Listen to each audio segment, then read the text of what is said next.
Well, I'm back on the live stream.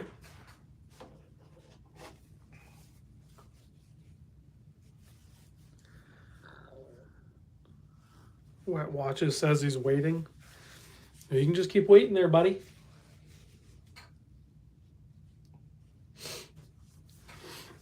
Let's see. Kevin's checking in from Florida. Beanboy checking in East Coast. Hopefully everybody's doing well. I haven't done a live stream in a while. I think I took like 2 weeks off of doing the live streams anyway. To be honest, I've been actually kind of even slacking on making videos. I haven't made a ton of videos. But you guys would never know that on the channel because the videos still keep getting posted just because I have such an archive of videos made. So they're always ready to drop. Let's see, Jeffrey's checking in. Daniel's checking in from San Diego. Joe is here. Luke is checking in. Oh, man. Let's see. David says, hey, Rob and all, Sanjin Instruments Overlord on wrist. I've yet to check out the Sanjin. Well, that's not true. I guess I checked one out in Florida, but completely honest with you, I was, I don't want to say disappointed, but like I don't understand the hype on the Sanjin. So, let's see. Go Hobbs checking in from Montreal. Floridian's here. John Page checking in from the West Coast. Jared's driving home from work and he's listening. That's awesome. NH Rick is here. Matthew's checking in. Dwight checking in from Long Beach. We'll probably be seeing you in August. Kevin's here. Tennessee Mike is here. Weeby's here. Craig is here. Beza. Ken Spear checking in from Pittsburgh. The dude in his watch says Tissot PRX coming out with Tiffany blue dial. Little late to the game on that one, I suppose. Dane, the Celine driver, #1 troll killer, is here in the chat. Calico says, how dare I slight the Almighty Sanjin. Well, it was your Sanjin that was shown to me, so unless there was a problem with your specific watch, that would be removed from representing all of Sanjin watches, then sure, I can give him another shake at the opportunity to impress me. But first impressions typically stick with me, and checking out that Sanjin for the first time was very meh.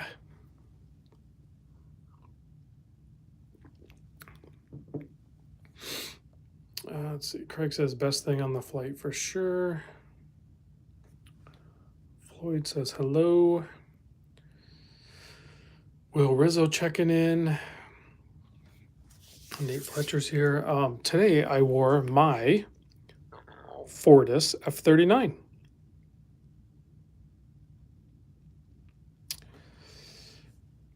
Jason's checking in from Aruba. Will Carey's here checking in West Coast.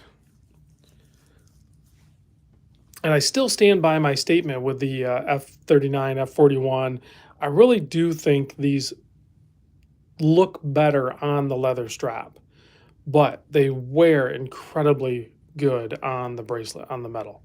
So, but when I look down at my wrist, I still feel like it just doesn't look quite right. It does look fine and it wears great, but I think it looks better on leather. Yesterday, actually for a couple of days, I actually wore this watch. I haven't even cleaned it yet to put it away.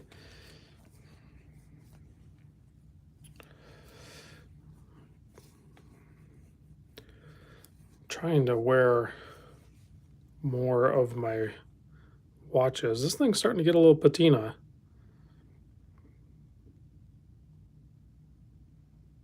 So I'm digging it. Getting pretty warm tones around there. Oh yeah, happy President's Day. I guess there's a lot of people that didn't even work today. Oh yeah, it's a Teddy Ballstar. It's, look, I got it all marked up and everything because I go through these things like crazy, just kind of like cleaning watches as they come in and as I wear them. Ken says wearing the Kamasu and the Seiko 5 GMT. Yes, Seiko 5 GMTs are awesome watches. What was that comment? SPG says, yeah, a lot of people don't work at all these days. Yeah, I don't know what that's about. I don't know if they're just like embracing the no work mantra or something. I don't know. It's really weird, but you do see it everywhere. But that's fine. I've always worked um, like 80 hours a week. I probably always will till the day I die, or until I physically cannot work. So some might say I actually like to work, or maybe I like my work or something. I don't know. Yeah, I just threw out a few watches tonight, guys. Just threw out a few watches to see. So we have something. So we have something on the table. We have some. Actually, we have on the table some expensive, affordable watches. Does that make sense? You know, like the Manta, the Fortis, the Zin. Um, I mean, borderline, maybe even the Unimatic. Those are like 1100 or something like that. They're still pretty dang approachable, but they get up there in price. And then we have some other watches out here that are actually this Jack Mason I think is $1,000 too. I don't think I've done the video on this one yet. I need to do the video on this one tomorrow. I'll probably make at least 3 videos.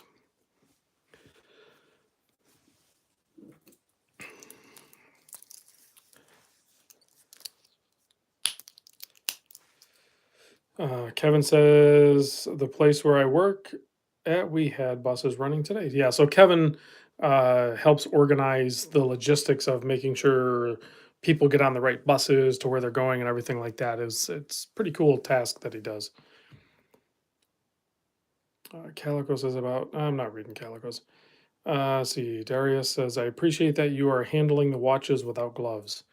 And actually, my hands are kind of dirty. My son was over from Wisconsin, and he picked up a new to him. It's a used Ford Focus ST. Um, so that was kind of fun. I got to check one of those out for the first time and drive it and everything. Those things scoot. Those are pretty sweet. So yeah, I ended up doing. I replaced like the tensioner, the what do you call it? So there's a serpentine belt. So I replaced the serpentine belt, the AC belt, the tensioner, and the idle pulley. And then while I was doing most of that, he removed like the sound symposer thing or whatever like that. I helped him with that a little bit too. But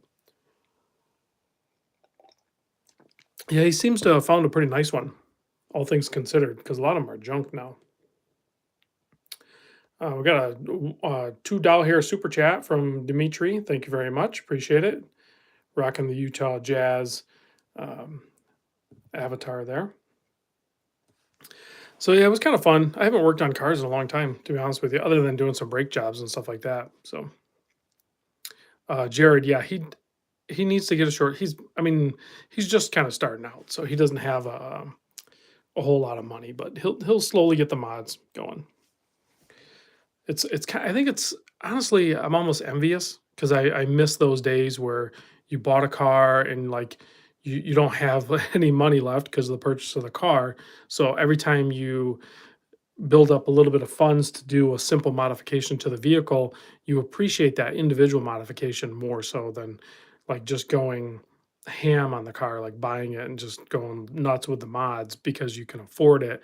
I don't think you get the quite the same experience or appreciation of slowly learning the car, being intimate with the car, and growing with the car at the same pace almost, both your ability, the car's ability, and performance. So Will Carey's rocking. I don't know what watch. Did you say what watch you were wearing, Will? But he drives a '72 Bronco. Very cool. Let's see. Gets his hands dirty. UPS. Will Rizzo says UPS just delivered my 12 300 amp hour lithium battery for my RV. We'll be busy tomorrow. That's cool. That's cool. I don't know what brand you went if you went with Battleborn or what's the other big brand.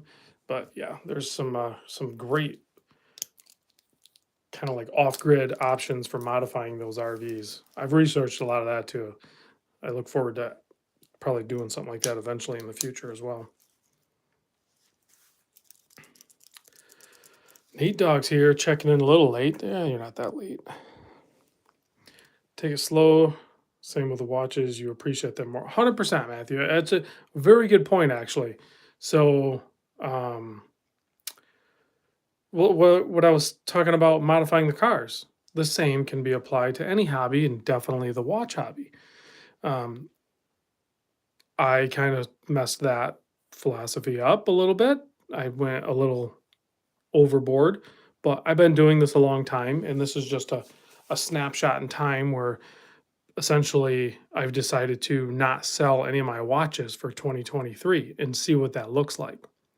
I'm sure some of you guys have often wondered, maybe not regretted or missed watches that you've sold, but maybe you thought back and go like, man, I wonder what my collection would look like if I actually never just sold any of my watches. And some of you guys actually already meet that criteria where you've never sold a watch and you are in the same boat that I am, where you have hundreds of watches now.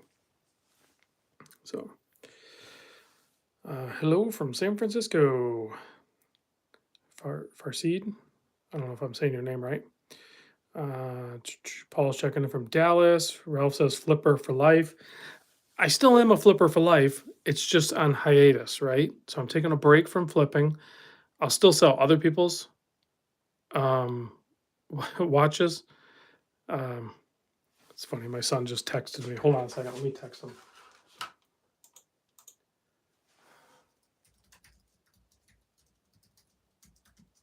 My son, but when my son was here, he may have left a cord here, so he just texted me. I just texted him back to ask his mom. I'm doing a live stream, so my wife's eyes just got really big when you said not to sell any watches. Well, again, Nate, I mean, just like when you watch my channel and you see all of these watches every day, unboxing or a watch video, that's fantasy land. That's not reality. That's not even, that's, you gotta understand, that's not even me. This is just part of the YouTube channel that's occurring. It's not like I'm doing that. It's not like I'm buying all these watches. So, watch with the green NATO. This is a new Draken. I don't think this is embargoed. I think I'm allowed to show this. I hope so. Very cool field watch with an offset crown and stuff like that. So an incredible lume too. I'm very happy with the way this watch turned out, for sure. I just opened this one recently. Um, so get these hands out of the way. Very simple design, kind of like almost reminds me a little bit of a unique styled Tudor Ranger-ish vibes with, I mean, if you broad stroke it, it has those kind of vibes, but just I think done more interesting. Whereas like say the Ranger might be boring or meh or uninteresting and stuff like that. This watch definitely has character, but also in a timeless design. So yeah, screw down crown, small seconds down here, nice broad hour hand, sapphire crystal, all that. Um, I don't think it has a no non-display case back. Great looking watch and a smaller size too. It's not very big. So about 39 millimeter. This is a great size. This is a home run watch, I think. It's kind of a sleeper release potentially. So about 46 and a half by 39. Look a little bit on the thicker side. I mean, it looks like it is, but apparently it isn't. It's about 12 and a half millimeter thick. So it looks like it's thick, but it isn't. So a dude in his watch says, I accidentally ordered a San Martin Ranger homage. No bracelet option, unfortunately. Not as of now. I will check with Draken to see if that's something that they plan to do in the future. But as of right now, no bracelet option. There was this strap, and then there was this. It came on this leather bund strap, which might actually work really good for some people. But or you could just put it on the leather single pass, which I don't know. Maybe I'll do that.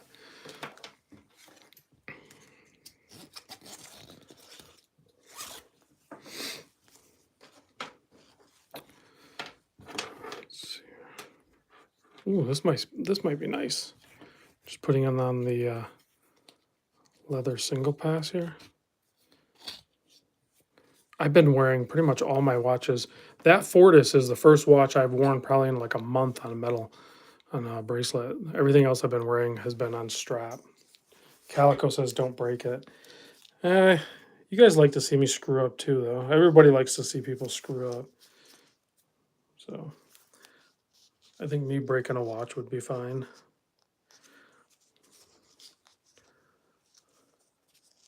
I can't get this darn thing. Let's see. Dwight says, when is the Notice Random Rob watch? So we're still working on the renderings on the Notice Random Rob edition one. So that's in the works. I think we have a design that I like. I think there's some people out there that maybe don't like it as much, or they would like to see some changes. But I like what I like. And yes, this is a San Martin GMT. Very well done watch for around $300.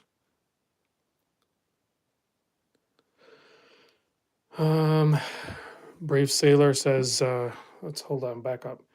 Any word on getting a sponsor for San Francisco Wind Up Watch Fair? I do not. So as of now, at San Francisco Wind Up, they actually put out the dates, I think, for all the events. As of now, I'm not going to the San Francisco one. So that is San Francisco Wind Up show. I'm not going to. I'll go to the Chicago one. That's in the middle of summer. Actually, what is today? Today's February 20th. So like in a couple weeks, there's a watch show called District Time. I think that's what it's called. It's in the Washington D.C. area. So it should be that in like 2 weeks. That's March 3rd and 4th, right in there. So if you're on the East Coast and you want to make it over to that, there's going to be different brands, quite a few different brands at that show versus the wind up shows. So Johnson, the shows, so the two main shows we're talking about, for one, you've probably heard of Worn and Wound. They have like a magazine and all that stuff. So SPG, I'll be there. I plan to be there. So like a gun show, kind of like they'll be like all the vendors, all the different brands will have like tables or booths, more like a trade show sort of thing. So it's more like that, and they'll have all their products out. And it's like I said, it's a bunch of micro brands, so it's a lot of watches you don't typically get to see, and definitely don't get to go hands on with. And then in this opportunity, you'll be able to. So like the Worn and Wound Wind Up Show, which there's the first one's in April in San Francisco, and then there'll be Chicago in July, and then I think New York is in October. So Paul, I'm gonna drive down to the Chicago Worn and Wound Wind Up Show. If you're anywhere near those shows, so like I said, San Francisco in April, Chicago in July, New York City in October, or in a couple weeks, if you're in the DC area, you can go. Yeah, sometimes there'll be show deals, but that's not really what it's about. I mean, there definitely is deals there. There's some swag you can get that you won't be able to get anywhere else. You'll be able to have face-to-face conversations, oftentimes with the brand owner, designer, builder, whatever you want to call them. So there's that opportunity to have that face-to-face and elevate your experience with that brand is a really cool aspect of going to these micro brand shows. Oh, Paul, that'll be a good game. Anonymous watch guy. Yeah, we'll meet up at the Chicago thing. Maybe I'll look at getting a hotel soon, and if people are staying there, we can try to congregate all in one hotel, so then we can meet up. Because that's one thing I learned after going to a bunch of these shows. Oftentimes, these brands want to host me. They want to like have me go out after the show with them, but I'm not doing that anymore. I would rather meet up with you guys, the enthusiasts that we're operating at kind of the same level, because I feel like that's where I belong. So when I go to these shows, if enough people want to hang out afterwards, then that's what I want to do. And yes, this brand, the Richard Harvey, will be at the District Time So I'm excited to see them too. Will Carey, I think you're asking about Zelos being at a show. Now, Zelos did send back in the day, I think it was like 2018, 2017. There was a Microlux. It was a different show, but it was in Chicago, and Zelos was there. Now, Elshin wasn't there, but he had people working the booth for him. So they have done it before. I don't think they've done it recently. This is not the Serica. This is the, I don't know how to pronounce it. That brand, whatever, IX8 DAC. I don't know if that actually, if you say it, if it says something. Um, Very cool watch. A little bit larger than the Serica. So very cool, I think. Works better for me, although I haven't worn it yet to confirm that it's a go or not yet.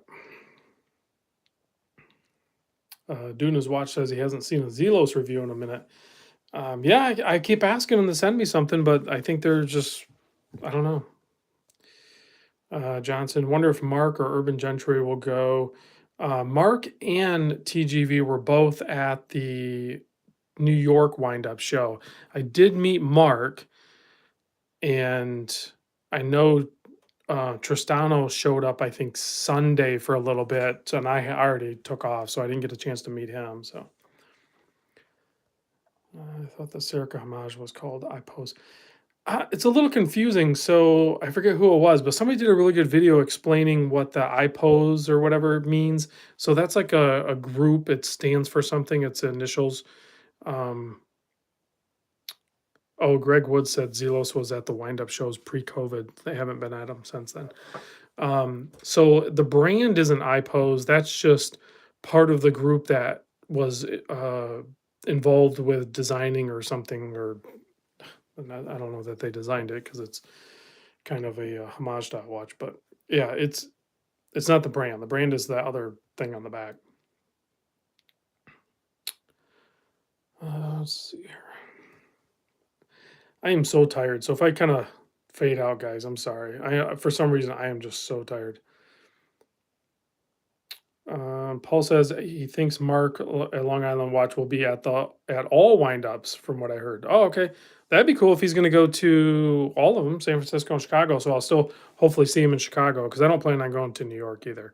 So I think this year I'm going to District here in a couple of weeks, and then I'm going to Chicago. Well, then actually in May I have my own Random Rob Watch meetup in Louisville in May, and then um, July will be the Chicago wind up, and then in August, I'll start probably talking about this more. In August, we're going to do another California meetup in Long Beach, California, and that will be with Mimos. So that's going to be a little bit bigger too. We're going to potentially even open it up with more people that are in that region to like come in and hang out and check out Mimo's shop, get a good deal on a watch, hang out afterwards, maybe have a drink or a bite or something like that. So the Louisville show is not really a show; it's just a Random Rob meetup. It's reserved for the my private Discord group, so it's pretty small. It's intimate. There'll probably be like 20 people there or something like that. But we always have a good time. We're going to go to Churchill Downs. We're going to go to Whiskey Row, potentially even take a private tour of a distillery or something like that. So Jason says I'll have to do it in Aruba. I don't think I'm ever going to make it to Aruba. I don't want to say never, but like probably not going to happen. Just a hunch. I've already for this year, I'm slowing down the travel quite a bit. Like I just went to Florida recently. That was nice little break. It was more of a vacation, but I did go stop in and meet everybody at the Exquisite Timepieces in Naples. Oh my god, that store is awesome. The people there are awesome. Let's see, Eric says, Rob, have you seen the new Zuno Windseeker? I have, but for some reason they haven't sent me one. I don't know what the deal is. I bought this one and I did a video on it, but um, yeah, they haven't sent me the new one. So, and I'm not going to buy it. I think they're sold out anyway. Let's see. How's the new this guy here? This is the new smaller Bulova Lunar, and it's it's good, but I feel like it's still not quite small enough. And I hate to like be super nitpicky because it's like 43 mil. I think 41 would have been better. I don't know. Maybe I'm just being nitpicky because it's definitely way better and actually wearable versus the old what 45, 45 and a half, or whatever it was. For sure, like I can wear this one. So maybe I should just be happy with what I have here and not. I mean, because it works, and maybe it should look a little bit larger on wrist. The lug to lug, I don't know. I haven't done the video on this one yet either. I don't think. I need to do the video on a bunch of watches here soon. The lug to lug is 51, so the lug to lug is still pretty long, but it works. It works for me for sure. Beanboy says evidently the 43 millimeter was true to the original size. So I'm good with that then. If this is like the original size, and I don't know why they even made the larger one to begin with, then this one should have been the original one. And we could have already moved past that and went to a 41 millimeter as a reduced instead of starting with huge and working down to the original size. Anyway. Let's see. A dude in his watch says, I can afford a speedy reduce, but I'm worried about servicing because whatever, I lost it. I wouldn't worry about servicing, oh, because they're so old. There's so many people out there that can fix that stuff. I wouldn't worry about it. Any update on when you're going to have a full review on the Zuno Shellback? I think I already didn't I already release it? Did I not already release a video on this? I thought I did. Did I even make the video on this? Hell, I can't remember. Somebody look that up. What's this thing called? TUS. I swore I made a video on it. Well, I did the unboxing a month ago. Huh. Maybe I didn't make the video on it. See, this is why I need an intern. Let me go to my studio. I saw a video. Oh, let's see. Content.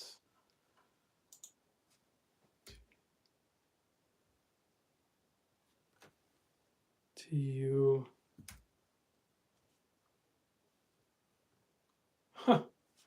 Yeah. Is it on my list? See, it's not even on my whiteboard. It's not even on the whiteboard. Let me go write it on the whiteboard.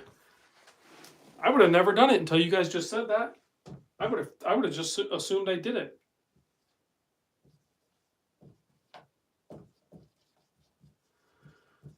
So oftentimes, I wrote it on the whiteboard.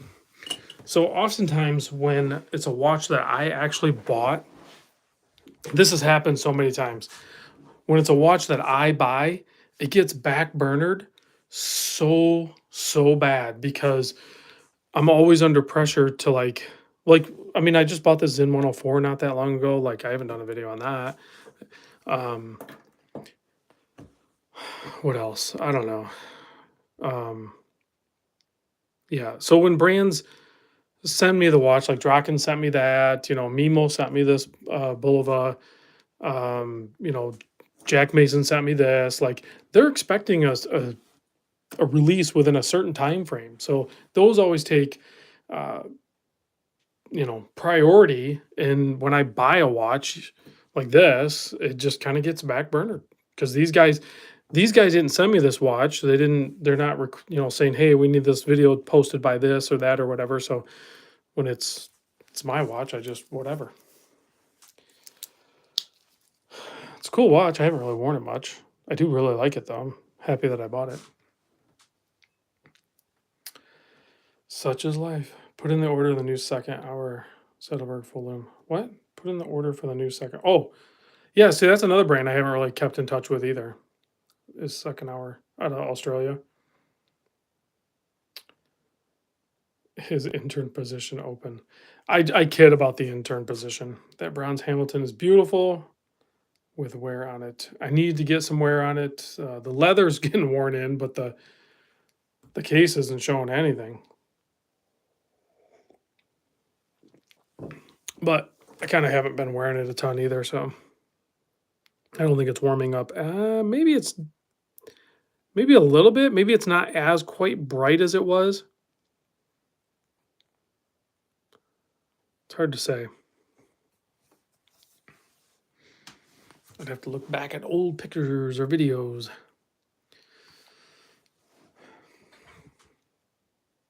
I've been having fun with this too. I wore this thing for like 5 days straight. I just like the all black with the pop of orange, and then I matched it with this um, strap habit camouflage FKM rubber. Very cool. Very cool. Will Carey says it does look warmer. Okay. Well, I'll probably wear it again soon though. What got you started in bronze? I think what got me started in bronze is like the bronze phase kind of came through and everyone was hyping on it.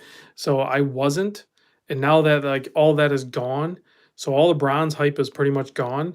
So now I'll jump on it, right? So now I'm like, all right, nobody really cares about bronze right now. Okay, now I'll look at bronze.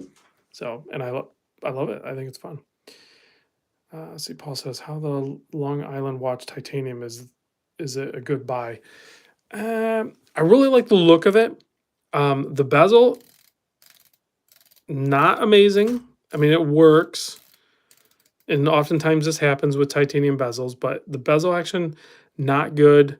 The FKM rubber is awesome. I mean, it's an SKX case essentially, so that wears really good. Let's see here.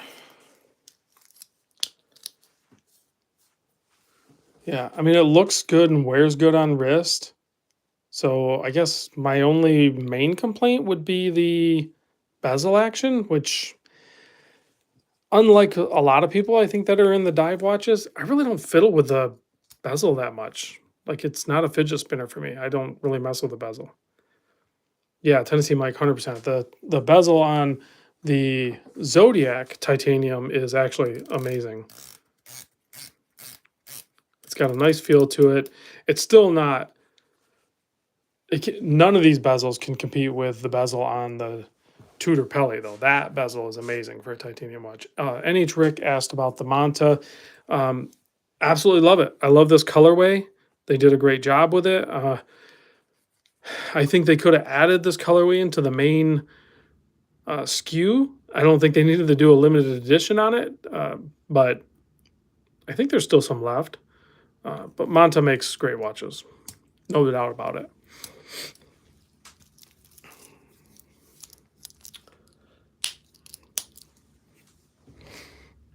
This one just looks and feels very premium on wrist. Floridian says, where's the Avalon? It's getting buried. It's right here. Avalon's right here. Definitely getting some warm tones. I've been wearing this. I just wore it for like 3 or 4 days straight. So it's warming up. I'm going to work on, I need to get this polished up a little bit more. I want to keep this polished. And then let the rest of the case kind of warm up.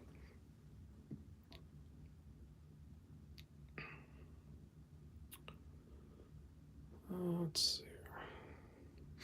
Trying to read some comments here. Johnson says, nice Urban Gentry just collabed with Squale. Reminds me of the Manta colorway. Oh, that's cool. I don't think I've seen that one. I'll have to check it out. Did he probably went with the smaller one, though, that 39 mil.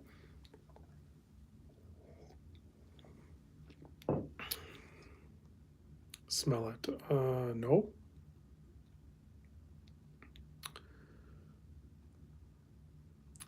Let's see. That looks like the Seiko Tortoise with the compass bezel. I don't know which one that is.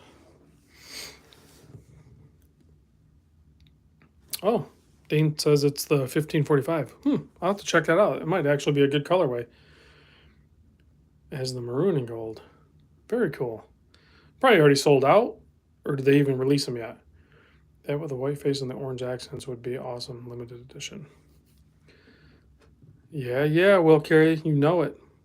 Oh, the Avalon? Color reminds me of a Tudor burgundy. He's selling them via. All right. Oh, they sold out in 2 seconds? Well, why are we talking about it? They're probably going to go for way too much money on Long Island watch.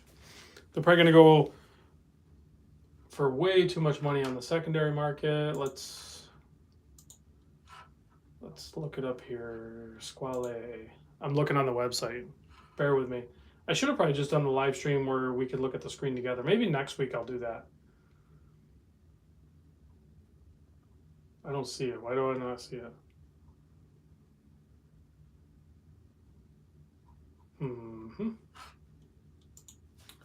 Urban Gentry. The only one that's on there is the Islander one. I don't see it. I'll have to look for it later.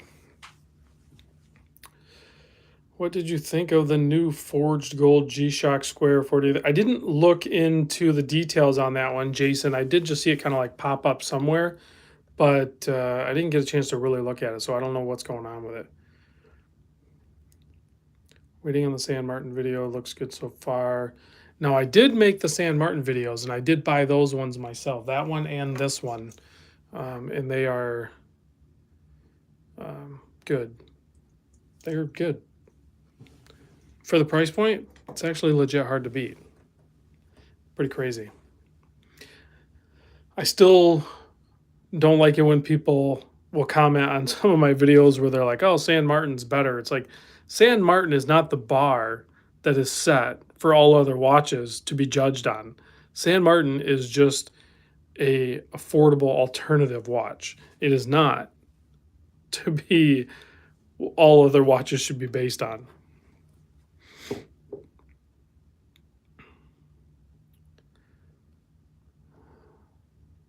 So forged gold.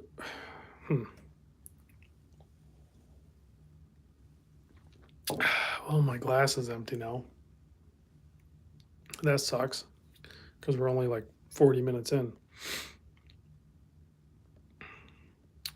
I like the G-Shocks, but some of you dudes take your love for them to the extreme. That is true. I have a bunch of G-Shocks, but honestly, I almost never wear them anymore. Does the Boulder Chrono wear small? Larger wristed talking. I don't have a Boulder Chrono right now. I do have an RZE Chrono, and it wears okay. It's got a little bit shorter lug to lug, if I'm not mistaken. It might be like, I guess that's not short. No, that wears pretty good actually. But I really do like the RZE watches. All titanium, some cool colors. Love this color, this medallion color. Nice and bold. Well done watches. See, I'm probably the only person who. Some of the chat's going too fast. It's sold out. What is the weird sriracha drink that you had the other night? Oh, so I subscribe. Do I subscribe? I don't think I do. There's a YouTube drink guy that does shorts mostly. It's called Club Dirty. So if you go to YouTube and search up Club Dirty, he'll pop on, and he's just kind of entertaining the way he does it. But he'll take drink suggestions from other people, and he's done a bunch of mixes with Screwball, which I'm a huge fan of Screwball. It's that peanut butter whiskey. Well, somebody told him to take Screwball, like do like basically a double shot of Screwball. I just did a single shot. And you put sriracha hot sauce, just squeeze a little bit in the shot glass and shoot it. And he was told that it tastes like pancakes. Doesn't make any sense, right? It's peanut butter and it's hot sauce. You would think maybe spicy peanut or something, not pancakes. So he did it. I'm watching the video, right? He did it. And he's like, holy crap, I actually taste pancakes. So I'm like, all right, well, I got to try this because I had the ingredients, right? I had the Screwball, and I had the sriracha because who doesn't, right? Everyone's got a bottle of that. So I tried it, and I don't know that I tasted pancakes, but it didn't taste like spicy peanuts either. It tasted, yeah, it tasted sweet and with no spice. It was really weird. So if you have both those ingredients, give it a try. Let me know what you think. Hey, Hector from Winding Crowns is here.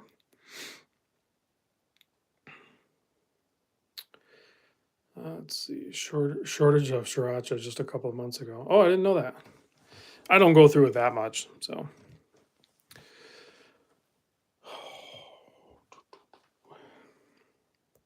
right, try to grab some more comments here. Any experience with Blue Shark straps? I don't use them, but I know a lot of people do like them. Uh, Peter's saying random fact that I saw on TikTok the other day that blew my mind. Okay. Can someone confirm the following? I don't know what that is. Claim that when you send a watch in for service, they will simply replace the movement on less expensive watches, say sub 3,000. I don't know if that's true, but it potentially makes more sense. So I don't know what would meet that criteria exactly. But say like you had that Fortis watch and there was a problem with a Sellita movement in there, and you send it into Fortis for service under warranty.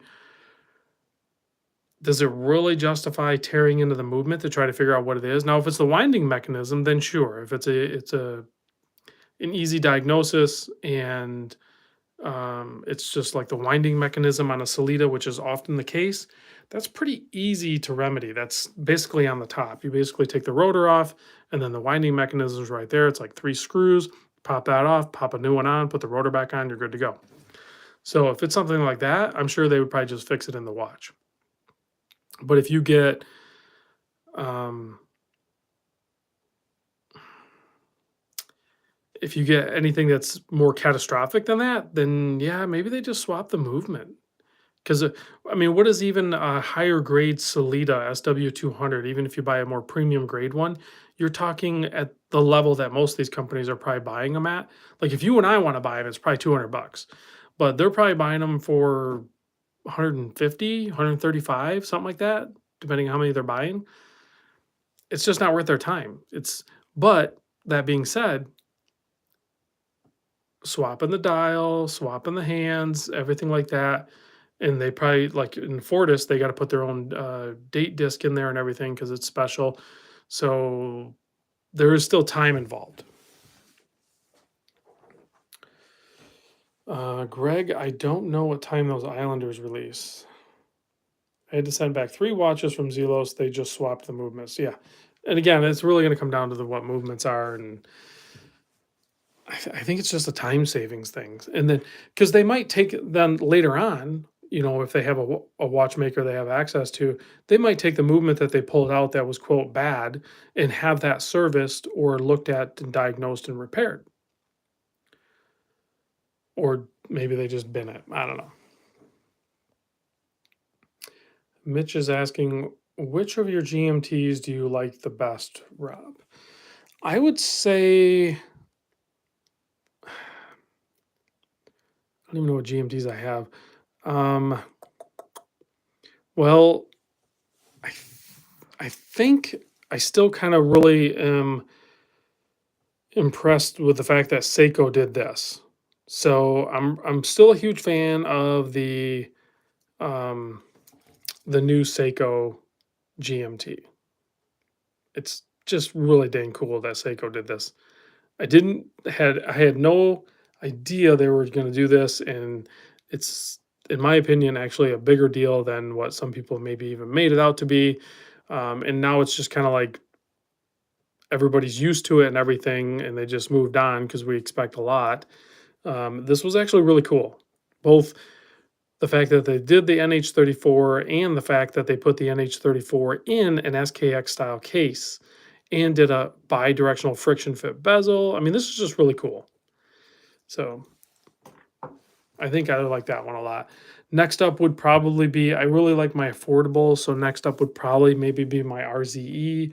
I don't remember what other ones I have, to be honest with you as well. I don't think I have a ton of GMTs.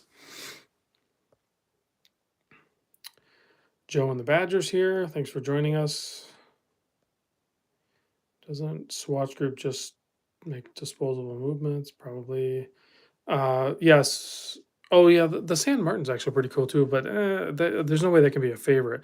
Yeah, I mean the Manta, the Jack Mason, all these ones are really good as well. But when and I'm the wrong person to ask this sometimes because a lot of people are just going to assume that the most expensive one or the quote nicest one that I may have in that category is going to be my favorite. Mm, it's almost guaranteed that it's not going to be the case.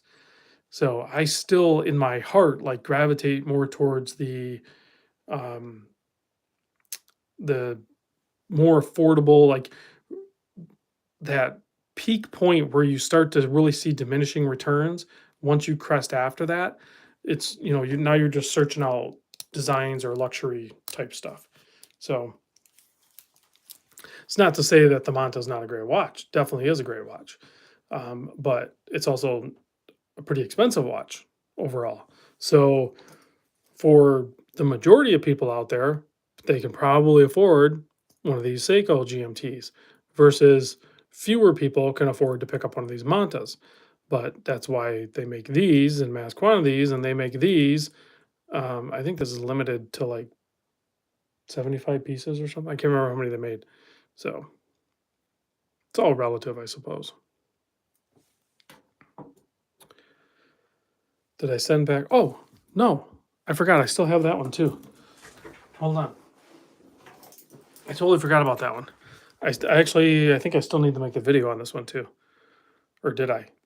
See, I can't remember. I gotta look it up. Yeah, this Trosca is actually really cool too. I forgot about this one too. Um, I think I sized it. Yeah, that one's actually really cool too. See, there's a problem with having so many watches. It gets ridiculous.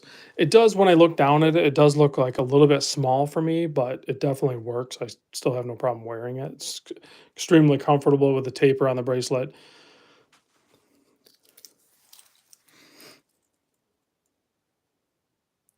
Yeah, it's a cool watch.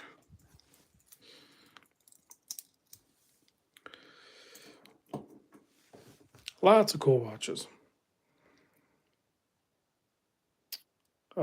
Dude in his watch says he saw a Trosca in the wild last year. You know, it's funny. Out of all the micro brands, Trosca is actually a brand that I did see out in the wild, even in my area too. I was shocked to see it.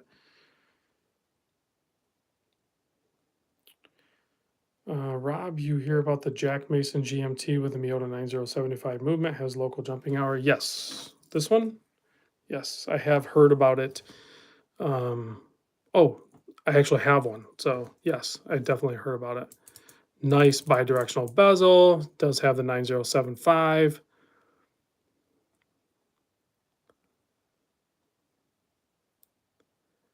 Has little nods to Texas with the balance on the seconds hand, and then also the pattern on the rotor, the star on the crown, the star on the dial. So, yep. Chances are, I mean, not always. I don't want to like commit to this, but chances are, if you name a watch or a brand or something like that, like I probably have it around here or had it recently or something.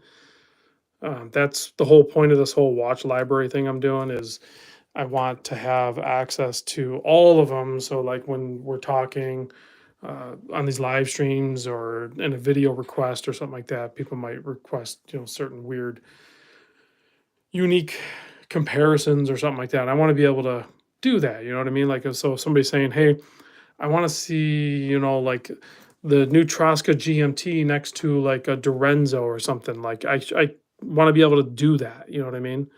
So where a lot of other places probably can't do that. I think Mark from the Average Watch Bros, he could do that. He has that.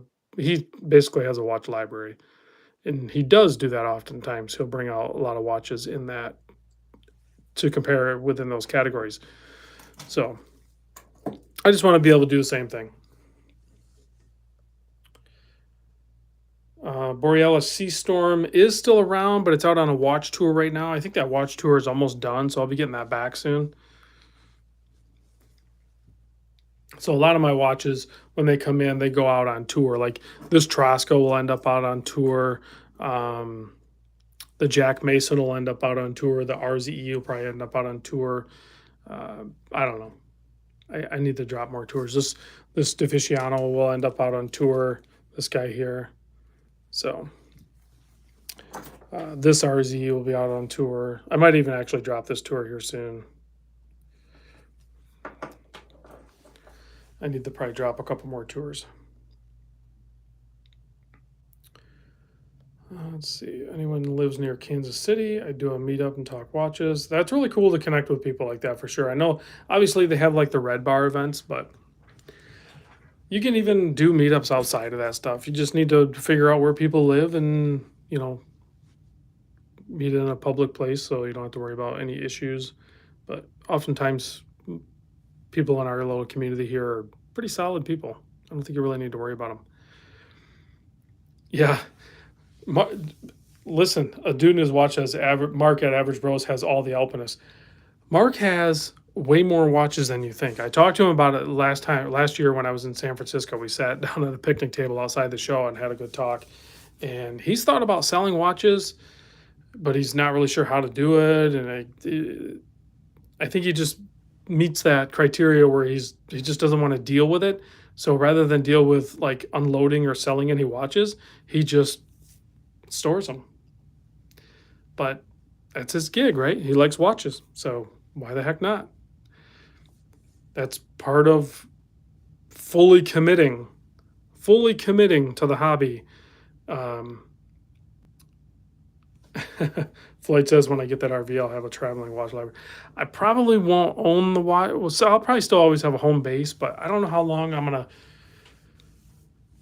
don't know how long I can do the watch library thing. So the issue becomes, what is it? We're like getting towards the end of February. So I've only been like not selling watches for a couple months, 2 or 3 months. And I haven't kept count. I need to catalog them all. But over 150 watches. So if it stays at this pace, which it may not, over 12 months, so at the end of the year, am I going to end up with like 1,000 watches? Like that's not okay. Like I don't know how to manage that. I already feel like I'm being buried with the amount of watches I have right now. So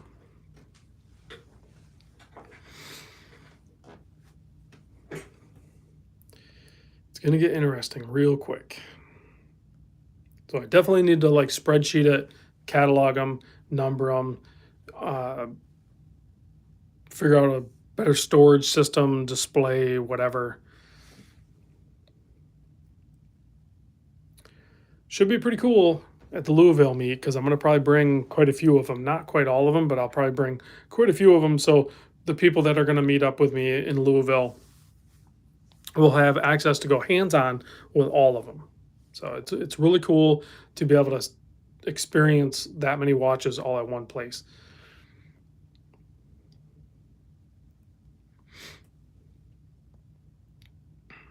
A dude in his watch says he used to have 15s down to 6. That's a nice reduction. Just no doable on the library, one of each. Yeah, but I might have like multiple colors of one. So massive Sunday fun day later this year. um, yeah, I really don't. I'm not there in my head space right now. Like I don't feel like I really like these watches that I have, and I don't know that that's gonna change. I know it's bizarre because that's not typically how I operate, but I'm just having so much dang fun with having them all, having access to them all, even if I don't wear them. Uh, you know, maybe think of it differently, like the people that used to collect comic books or baseball cards or any other sort of collectibles or stuff like that. It's not like they use them. They might not use them. So, and I know it's a bizarre concept for a watch, a wristwatch that we do wear watches, but maybe it's okay to have a watch. Just like I think it's okay to like a watch and not buy a watch. On the flip side of that, I think it's okay to have the watch and not wear it just because you like it and you're collecting it. You like looking at it. I know that sounds messed up, but I don't think there's really any rules to this. I think we can do whatever we want.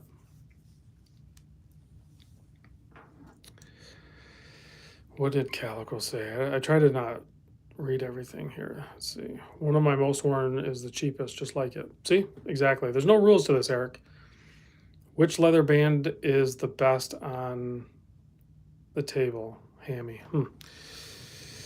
I would say, I don't know, this leather on this Zin is actually really nice too. It's thicker, but once it's broken in, it's actually really good. It wears really good. Contours around the wrist really nice. Holds it so it doesn't look like it's squeezing my wrist. It's too bad. So it's on the thicker side for sure, but it just works.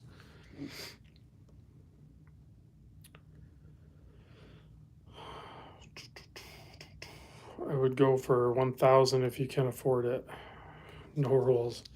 Well, it's so Johnson. It's not a matter of if I can afford it. The main cost.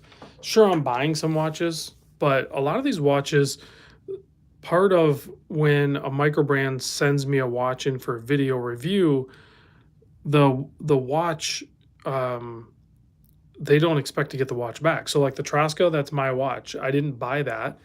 The RZEs, kind of the same thing. That Draken. Now a lot of these I have bought. Like I bought the Zin. I bought the San Martin, the Unimatic, the Islander, the 5KXs, the Hamilton, the Notice Bronze. Like a lot of these I do buy. I'm not saying I don't buy watches, but a lot of them are also just, I say donated, but it's technically a form of payment. That's why I have to do the FCC regulation thing. But yeah, the 100% Luke. The Zin 104 white dial, timeless. It's totally good. Thanks for the update, Dane. 2-minute warning. I wish they would send me watches. Well, what you do is you start a YouTube channel and you put in insane amount of hours on it. Do that for 6 years, and you network with hundreds, if not thousands, of people. Then yeah, people might start sending you watches. That's the way that works. So Calico wants to see some Zodiacs when we do the Lume shot. They show off big time. We can do a couple of them here. He wants the watermelon, so I'm not going to do the watermelon, but I will do a couple of Zodiacs for sure.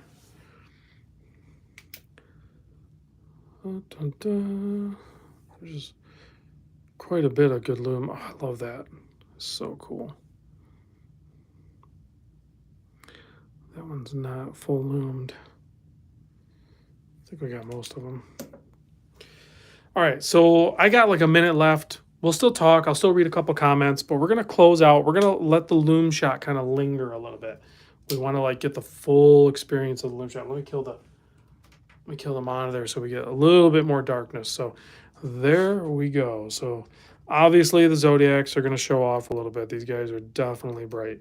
Unimatic back here is really cool, but that one's going to fade a little bit. Deficiano is really bright. Notice actually showing off with the BGW9. RZE, 2 different colors of Lume back there, really cool. The Jack Mason actually glows really good. They did a good job with the Lume on that. The Shellback, Zuno or whatever it is, Shellback, BGW9, really good showing there. Manta showing off really good with a healthy application of BGW9. Love the skeleton-sized hands on the Richard Harvey here. That one's really cool. Shows off. 2 different color Lume on this as well, so you can see the blue and the green. Micro brands are so cool. They're just so dang cool. Anybody that wants to argue that micro brands aren't cool, I'm not even willing to argue with you about it because you're just wrong. They're just cool. All right. Thanks for watching, guys. I'll catch you on the next vid.